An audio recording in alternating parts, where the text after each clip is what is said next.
We are less than a month away from the start of the 2019 NASCAR season, and in today's episode, I'm going to make 5 super bold predictions as to what's going to happen this season.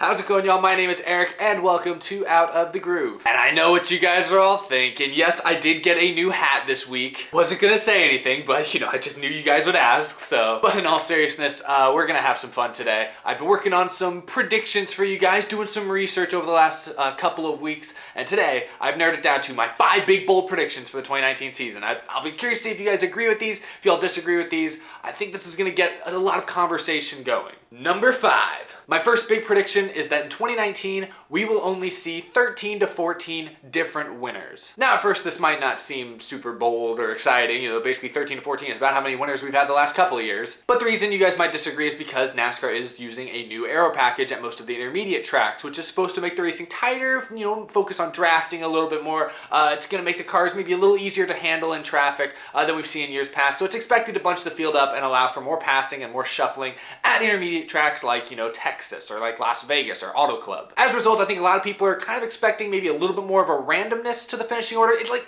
not quite what we see at Daytona or Talladega, where anyone can win those races. Not quite to that level to that extent, but maybe a smaller version of that, where you will see drivers that maybe typically would only run 10th or 12th get a chance at winning races. So that for that reason, I've seen a lot of people saying there's going to be 15 or 20 different winners next year, stuff like that. I don't think so. I'm in favor of this aero package, at least as an experimental thing for the next year or two. I'm in favor of NASCAR trying this new thing. I think it's going to help the racing at a lot of NASCAR's more boring intermediate tracks. But that being said, I don't think we're going to see that many different winners. I think we're still going to see the same 5 or 6 names dominate most of the season, win the majority of the races. We'll then have a few other people trickle in with a win or two themselves. But you're going to still see the Kyle Busches, the Kevin Harvicks, the Martin Truex Jr.'s, the Chase Elliott's, the Kyle Larsons. I think they're going to continue to be the biggest threats on a week-to-week basis. You'll see more guys like a Daniel Suarez or a Ryan Newman or Ricky Stenhouse maybe pop their heads in there maybe more often than we're used to seeing.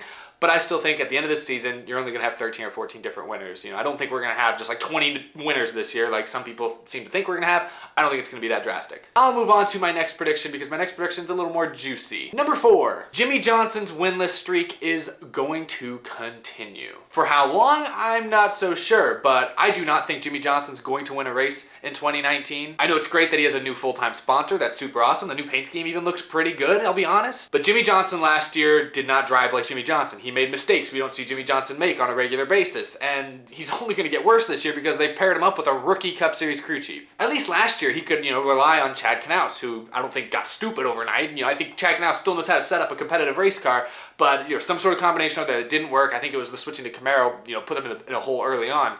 But this next season, Jimmie Johnson isn't getting any younger, and they've now replaced, champion great crew chief Chad Knaus with rookie unproven crew chief Kevin Meandering.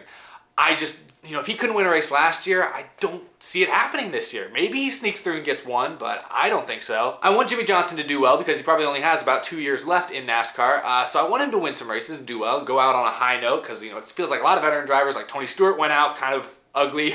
Dale Jr. went out pretty ugly as well. A lot of these guys that have been leaving really haven't been doing it with much style. I want Jimmie Johnson to get to go out with, kind of a big hurrah and, have some success his last couple of years. But I don't see it happening. When Hendrick Motorsports announced this decision to swap crew chiefs with Jimmie Johnson and William Byron, I said it then, it was clearly a look towards the future, several years down the line. It's not a look towards 2019. I think William Byron's going to be better than he was last year, but last year he wasn't very good. And I think Jimmie Johnson's going to be about the same as what he was this year. And I don't think Hendrick Motorsports is expecting both drivers to win a bunch of races this year, not when they made this decision. So there you have it. I don't think Jimmie Johnson wins a race this year. Sorry, 48 fans. Hopefully he proves me wrong, but I just didn't see it last year, and like some guys showed improvement, like Chase Elliott got better as the season went on. Alex Bowman got better as the season went on. Jimmie Johnson didn't. He stayed about the same all year long, so I just don't see it happening with the new crew chief. Number 3, Daniel Suarez will win a race before Kurt Busch does. Now this is a question that I think is very interesting because Kurt Busch is a veteran driver, a champion driver, 30 career Cup Series wins, but he's moving over to a kind of average team over at Chip Ganassi. I think Chip Ganassi Racing will take a small step forward this year, but I don't expect them to be championship contenders. At least not the one-car team specifically. But Daniel Suarez is moving over to that Stewart-Haas Racing 41 car, replacing Kurt Busch, so that's why the question has to be asked. Kurt Busch, probably a better driver, but on a worse team, versus Daniel Suarez, an unproven driver. I don't think he's great yet on a great team. Who wins first? I'm going with Daniel Suarez. Frankly, because I think at a lot of these intermediate tracks, the car is going to matter more than the driver. Daniel Suarez is a good driver. He's not a bad driver. I think people, sell Daniel Suarez quite short. He did well in the Xfinity Series, won races, won a championship. Like, he can drive. And they did a test last week at Auto Club Speedway. Daniel Suarez was one of the only people that attended that test. And when asked how the cars felt, he compared it directly to the 2016 Xfinity package, which was a package that he won a championship in. Not saying that alone is going to give Suarez a big advantage, but I do think that this new aero package that we're going to see at a lot of intermediate tracks is going to cater more towards, the mid-pack driver. Like Kyle Busch, Kevin Harvick, Brad Keselowski, Joey Logano, guys that run up front all the time probably don't like this package because it allows other people to catch up. But if you're one of those guys that's back here, like a Bubba Wallace, who said he kind of likes the package, Daniel Suarez, if you're somebody like that who's kind of a 15th to 20th place driver maybe, this new package might help you get up in that top 10 more often. So I think this is going to cater to a guy like Daniel Suarez, who's still inexperienced, still, I think, on the he's up and coming. I don't think he's peaked yet. I think it's going to cater to him. I think, honestly, Daniel Suarez has a better chance of winning this year than Kurt Busch does. Number 2. I don't want to keep picking on him, but number 2, Jimmie Johnson is not going to make the playoffs this year. I know, take a step back. I know a lot of you guys are leaving your comments just saying how wrong I am, but hear me out. At the end of the regular season here in 2018, which we've already established was Jimmie Johnson's worst statistical season of his career, he was 15th in points at the end of the regular season, just one spot to the good when it comes to making the playoffs. He ended up finishing 14th in points last year, right there near that bubble, because remember, the top 16 make it in, right there near that bubble. I've already established I don't think Jimmie Johnson's going to run better. I think he's actually going to run maybe slightly worse than he did last year, mainly due to the new crew chief change that is not going to help him out today. It'll help Hendrick Motorsports out in 2 or 3 years perhaps, but it's not going to help Jimmie Johnson. My other problem here is, he was 15th at the end of the regular season, but look at some of the guys he beat last year that I think have a good chance of making the playoffs this season. I mean, he beat Ricky Stenhouse Jr., who won 2 races a year ago and is working with Ryan Newman now, a veteran over at Roush Fenway, which showed improvement at the end of last season. We can't forget about Daniel Suarez, who's now in a top series ride. Very good chance Daniel Suarez makes the playoffs this next year. William Byron missed the playoffs last year, but now he's paired up with Chad Knaus. That could help him a lot, especially with this new aero package as well. William Byron's going to be a potential playoff threat. Jimmie Johnson's got a lot of pressure, right there in that 13th to 18th position in the point standings. I just don't know if he can get it done. He's got a rookie Cup Series crew chief, and he's coming off the worst year and a half he's had in NASCAR ever. So I just don't know if it's going to work out for him. It's a bold prediction. Remember, these are bold predictions.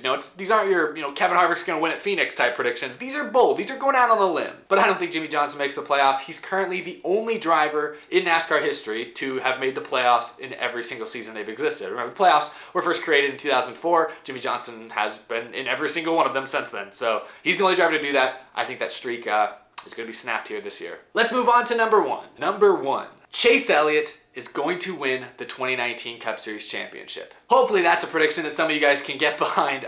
Chase Elliott, it'll be his 4th full-time Cup Series season. He's shown steady improvement each of his first 3 years. I've gone through this before. As a rookie, to make it to the round of 12 is better than what we've seen from a lot of other rookies in recent years. His second year, he made it to the round of 8 and should have made it to Homestead back in 2017. And then this last year, once again made it to the round of 8, but this time added 3 nice wins to his resume. So I think this year he takes a big jump. I think he makes it to Homestead.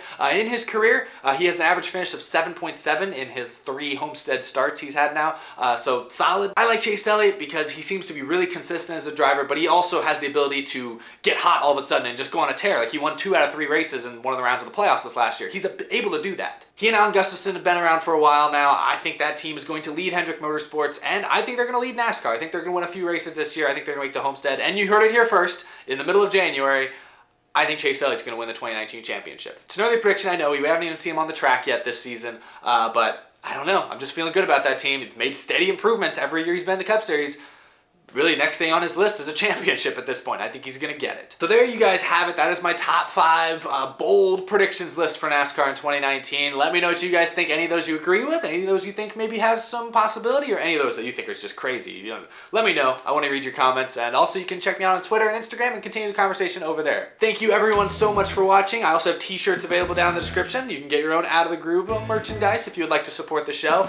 You can also check out that P.O. box down there. If you want to send me some cool NASCAR stuff, I'll show it off and shout you out on a future episode on this show. And then, of course, a huge thank you to our Patreon supporters. Big thank you to Michael Harrison, Mentally Defective, at GWiz of the Stars, SelfishGifts.com, Cameron James Tysmore, and the rest of these amazing supporters. I love that we continue to add new ones every single week.